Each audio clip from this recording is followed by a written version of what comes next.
Very good. Now, we were talking about Wally Parks and what the question that what you would have asked him or what you wished you hadn't asked him. What question should when I go home later tonight?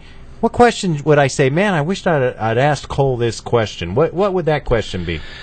Well, I think the question would be is why did I feel compelled to cover this stuff? Mm-hmm. And there was also a period where I wasn't covering it, and why did that happen?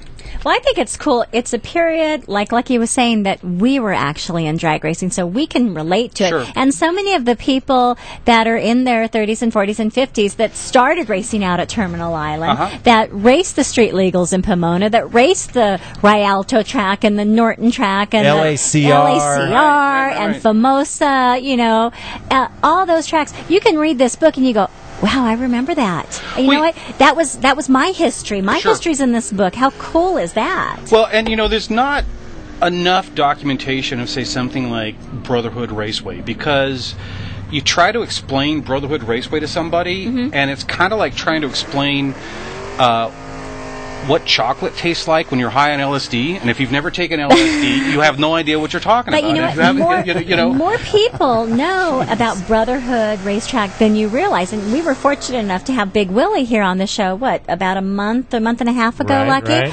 And, I'm sitting at a lunch meeting today just chit-chatting with a professional businessman, and he loves Indy racing, and I brought up Terminal Island. He brought up Big Willie. Right. I mean, the dude knew about the Brotherhood Racetrack. Well, that's because Big Willie is just an epic figure. Yeah. There's no doubt about it. Mm-hmm. I mean, not only just in physical stature, but just presence and his whole aura, stick-to-itiveness, and he really felt it down to his toenails on his. And he still size. does. Yeah. And wasn't that track really more about kind of the people and the atmosphere, or maybe I don't want to use the word ambiance, but just the feeling you had when you were there? Wasn't that track really more about that than anything regarding real estate? Well, I think it was a brotherhood. I think that if you had at least 4 disparate groups that would get together there, that ultimately would not necessarily be getting together anywhere else in Los Angeles County. Oh, sure. And,